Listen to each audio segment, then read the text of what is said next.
Hey, it's Steven and Jamie from Stay Me Fitness here, and today we have a video on different squatting, at different aspects of squats, tire flipping, and close grip bench. So the first thing I wanted to talk about in this video was actually the reason why I wear those blue shoes. I think they're just Converse?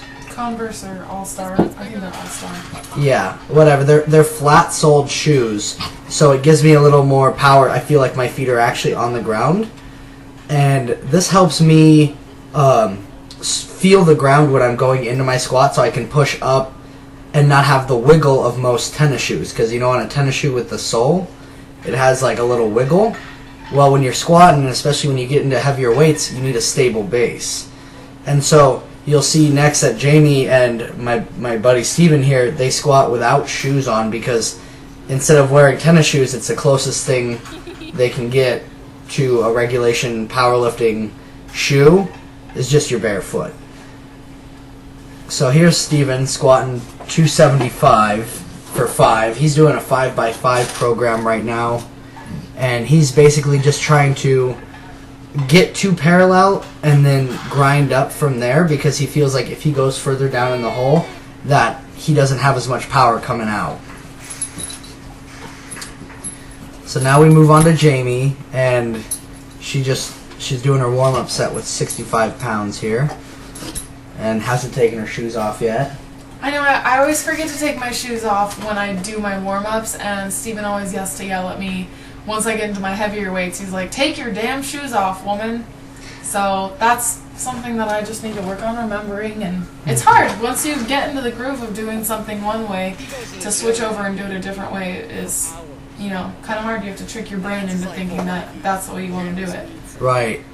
Exactly. And she was, on this day, she's actually working up to a 1 rep max, and then we did some box squats afterwards. You'll see the box squats, but the reason we did the box squats is for her to get a good feeling with a little bit heavier weight on her back, how far down she can go, and just get a feel for the explosiveness she needs to come up from the bottom of the squat. Yeah, because you'll notice in, well, most of my videos, especially when I get into the heavier weights, I really am hesitating down at the bottom, and part of that is because I have a leg injury right now and I'm nursing that, but the other part of it is a strength-wise, my quads aren't strong enough to really power me out of the hole. Mm-hmm. So that's something that we're working on, and that's why he had me do a bunch of box squats.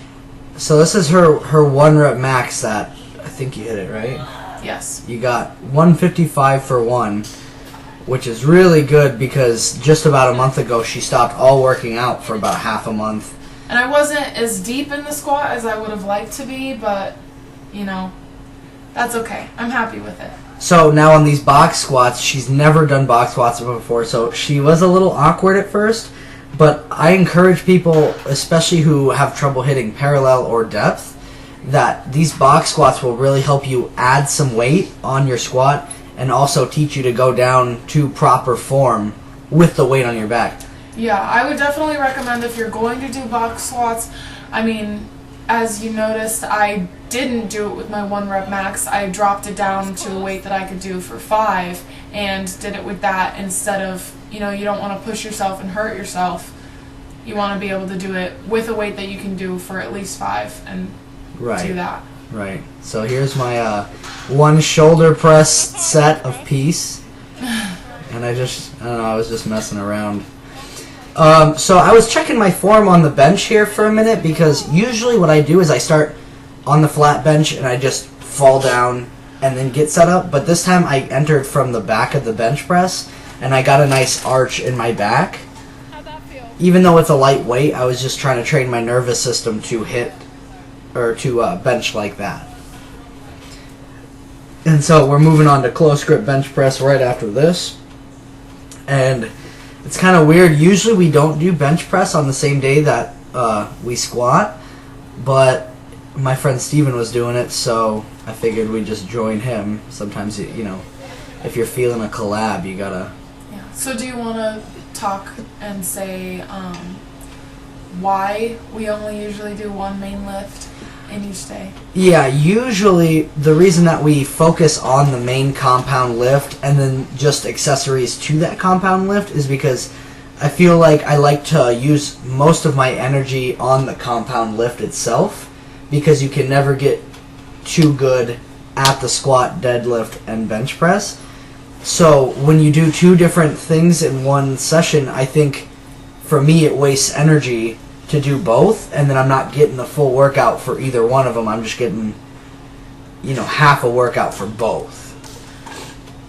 So usually I'll go up to heavy triples in my whatever lift I'm working that day, the squat, bench, or deadlift, and then I'll work on all my weak points. So if I notice that in the squat my quadriceps are the thing that's holding me back, I really work on the quads, or I do a variation of the squat that helps the quads, like a safety bar deadlift or safety bar squat, or just even doing more accessory work like leg extensions for the quadriceps.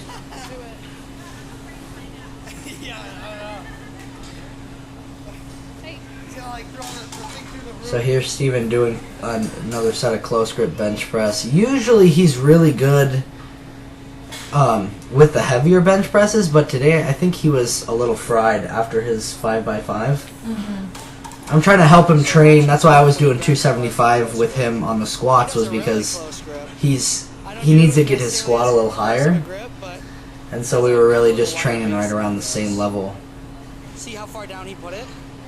Yeah, and then they started to try and get me to do close grip bench. I've never done close grip bench before this video, and it was pretty hard for me to pick up. I think I was just so set in my regular form, my regular setup for bench, that I couldn't really get the hang of it, and I felt the tendency to want to almost row it up. But I think towards the end I really started to get it down, so we're definitely going to have to train close grip again, because I think it felt pretty powerful. I mean, I only did it with the bar, but... And for me and Jamie both, our limiting factor on the bench press is our triceps. Her and I both have the chest and the shoulders to put up big numbers in the bench press, but sometimes after you get fatigued you have trouble locking out your arms, and so the triceps really just help that last little bit where you're trying to push that heavy weight to a lockout, but you just can't get it because your triceps are so fried. Okay, then do that. Do you feel your triceps going? So if you notice, she's going a little further down. If you grab closer on the bar to the midline, usually you'll have to put the bar a little lower on your chest. Even maybe some people do it on the stomach. And it looks really awkward, but that's how you isolate your triceps.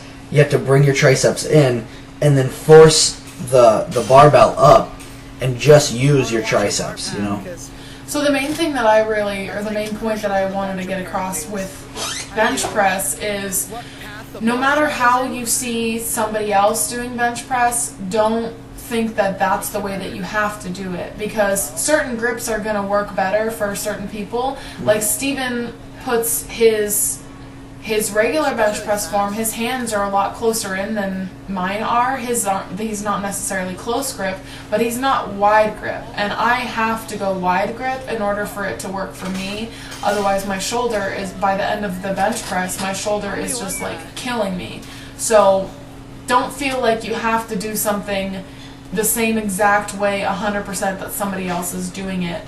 You want to do something that feels good for you, that works for you, so as to stay away from injuries. You don't want to hurt yourself. Right, everyone's biomechanically different, so someone who is shorter but has longer arms might have to put their arms wider, because if your arms are longer, you have so much more range of motion to come down to your chest. So you put your arms out to compensate for that big range of motion.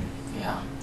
So I didn't feel like we hit our triceps hard enough here, so Oh my god, I did. I was just doing some modified skull crushers with dumbbells. You hit your triceps hard enough on the close grip? Oh my gosh, yeah. But that's the thing, is that I don't train triceps as much as you do. That's true. You train triceps a lot more than I do, and that's why my bicep is so much stronger than my tricep. Right. It's a crazy imbalance. So So yeah, anyways, my triceps weren't fried, and apparently hers were really fried. Oh, but you still did a set here. I think I did 2 sets. I don't even remember. 2 sets? Look at how cute 2 you sets are. of 10 or like 8. I don't know. I forget to count, and then I think that I did more than I did, and then we look at the video and I'm like, oh, that was only 8, but oh well. So I noticed she's never done this workout before, and I always like to notice this because you don't even need to train heavy with any workout. Most of the time when you're just starting a workout out, you just need to get more repetitions. Because she's a little shaky here, but she's never done it before. But for me, I've been lifting for 3 or 4 years now and consistently doing the same work. So it looks easier for me just because my nervous system is... Okay, so basically the tire flipping is... Most people would think that it's just like a normal deadlift, but it's actually not. See, when you get to train with tires and heavier weights like strongman type workouts, it teaches a lot of fast twitch muscle, but it is also a lot of endurance because you need to flip the tire like 5 times down and then 5 times back, but you're constantly pushing against it and going 100% of your speed. So for me, I like to do it because it's almost like a high intensity interval training for me. But for Jamie, it helps her out because it is almost like a deadlift, except it's getting your whole body into it. Yeah, so just as a disclaimer, I do want to say, if you're interested in flipping tires, you should definitely do it. However, I would not 100%, as of right now, because this is like my 2nd time flipping tires ever, as of right now, if you're looking to follow somebody's form, do not follow my form because it's absolutely atrocious. And I know this, and people are probably going to be like, oh my god, look at her back, it's so curved.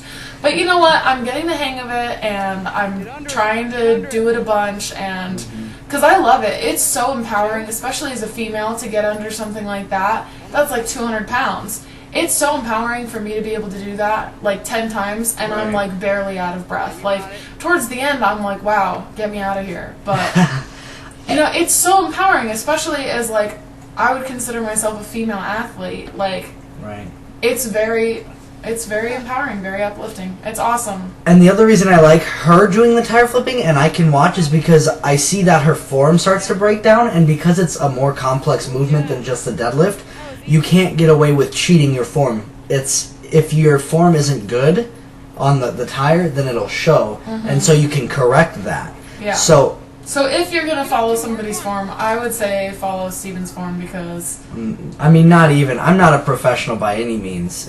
Especially in strongman, like I compete in powerlifting, so I can muscle this up pretty easy. But I just meant more like out of the 2 of us. Well, yeah, I've been doing it longer too. And he's so much more agile than I am. That said, if you train your nervous system to do a certain exercise, you're gonna be better at the exercise.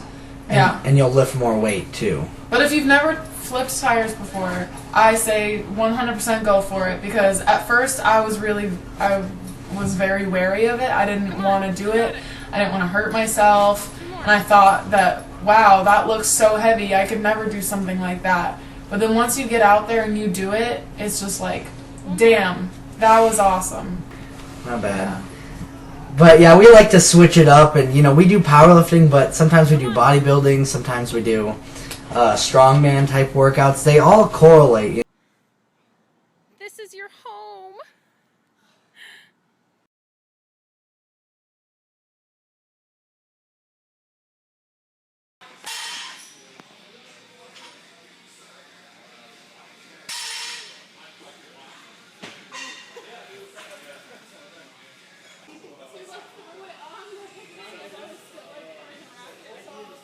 I do that to Steven too. I just throw the ball on the rack.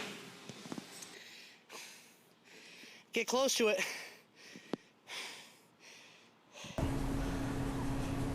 So cool. This was our video, and, you know, as always, thanks for watching. Yeah, and if you want to, you can subscribe, add us, share it with your friends on Instagram or Facebook, and yeah, just click that like button and subscribe.